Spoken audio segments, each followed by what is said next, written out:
Welcome back, everybody, to the Air Mech Strikedown 1v1 tournament, sponsored by Carbon Games, presented by Grizzly Wing.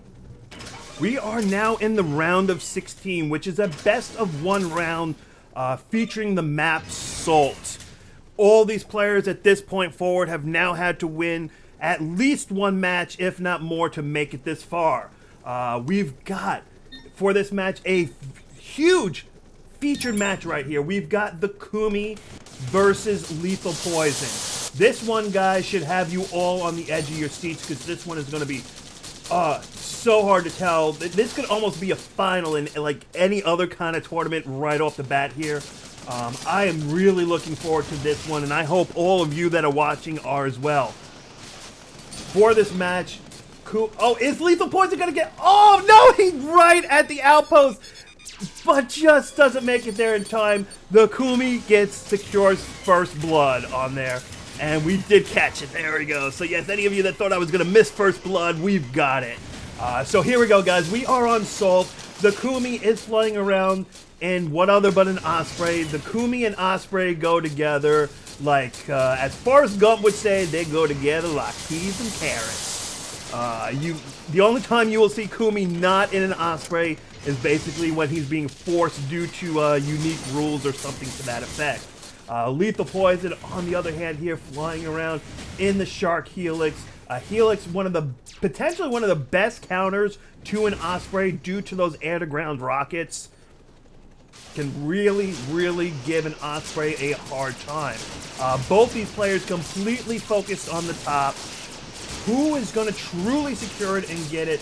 Right now, oh no, but Lethalpoison goes down at a time he does not want to go down right now.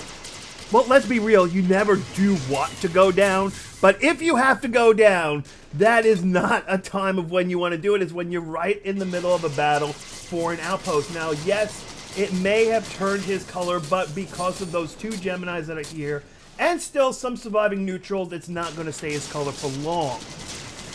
Kumi realizing these neutrals, a little bit of pain in the butt, trying to clear them out. He's got some units on the bottom ready to go, but Lethalpoison, he's not going to use it. I thought maybe he was going to build up some units and use this bottom path here to bypass the neutrals and come up here. Maybe he's worried that there's this many Geminis here that a push through there will just kind of get pretty destroyed. And let's be real, in a big tournament match when it's a best of one, and you're already all the way down to the round of 16, that means you've already gotten pretty far into here. You don't want to throw it away on a silly move. Kumi, using that new pathing system, is going to bypass those neutrals, let the units go through the path this way. As you see, he built a very short one, just enough to get them on their way, and then they go by. They're going to stay up there on the track. It's going to take a little bit of damage, but as you can see, not too much. No, wait, no, this Gemini decides to go down. No, wrong way. That's not the way you want to go. He loses that Gemini in the process. But losing one to still push into a base with only 3 Geminis on the other hand.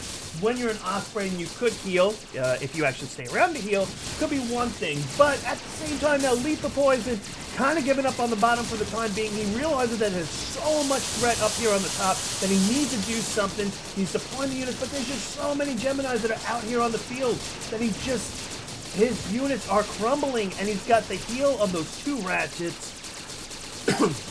Excuse me. And then also the Kumi using his own heal ability.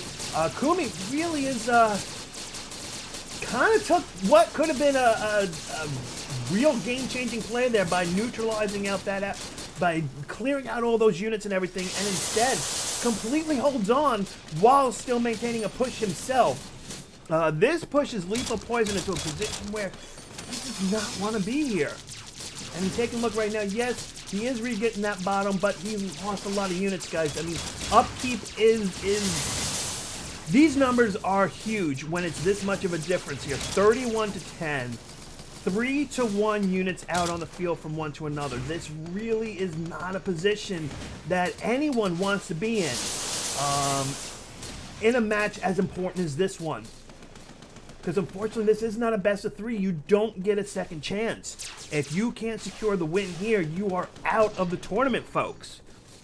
So for those of you that are watching right now live on our Twitch channel and not on our YouTube replays, start hyping up in the chat. Cheer on the person. We have a lot of bets for both these players here. All you guys have a lot of OP marks on the line here, so cheer on your player. Give them their love. Give them your support. Talk about having that timing down. Kumi, but he forgets to, okay, there you go. He now picks it up. Look at the way he was just there. He knew it was coming. He waited his time out for it.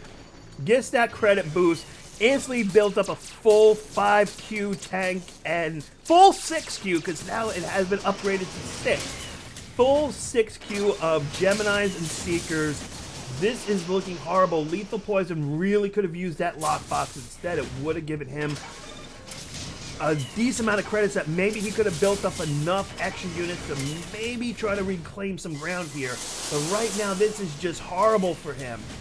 You've got 17 Geminis out on the field, and they are pretty much all right there. You've got 3 Seekers out on the field, and again, they're all pretty much right there. All that Lethalpoison has to stop this is this little line of Geminis that he's building up right here. He's not using artillery, which, I mean, yes, there is a jammer on the field, but, I mean, maybe he could have tried using some artillery to do some damage. But I think Kumi thinks that he has the advantage. He's queuing up here.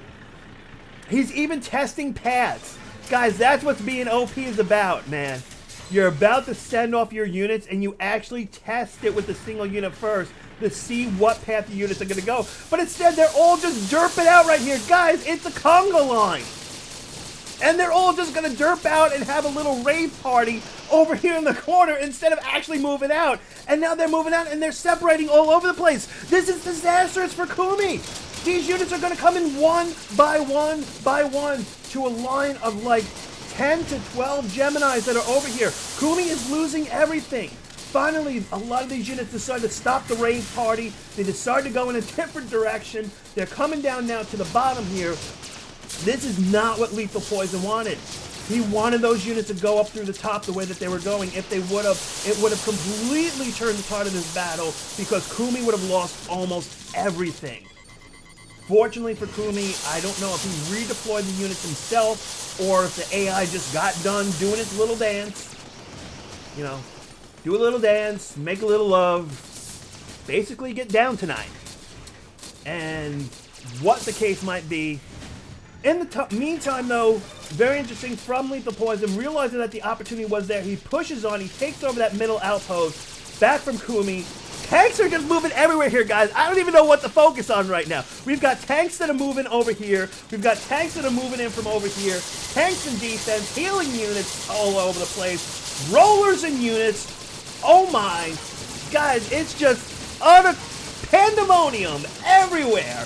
This is awesome, guys. This is AirMech at its finest. Units all over the place. Some units coming in on the main base. Lethalpoison needs to be careful. Huge Gemini push in on the main base, and Kumi is there to micro them, heal them, distribute them, move them around. He needs to just... And a secondary push. Meanwhile, these tanks are pushing in, but they're not getting there fast enough. It is an old-fashioned base race here, but Kumi's units are way in the lead. They are all here. I don't think Lethalpoison is going to survive this one.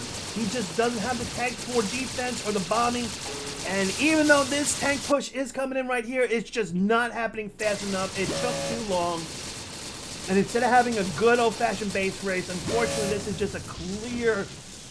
Lethalpoison did not have a chance at all. Great game. Great try there. Had those units maybe just been a little bit faster getting to Kumi's base, this game would have been a completely different story. But in the end, it is the Kumi that will secure the win, and he will move on to the quarterfinals. That is right, guys. The quarterfinals come up after this. Quarterfinals are a best of 3. So, lots and lots of great gameplay to come. Stick around. You are watching the AirMech Strikedown 1v1 tournament, sponsored by Carbon Games, presented by Grizzly Wing, brought to you by OP TV Live.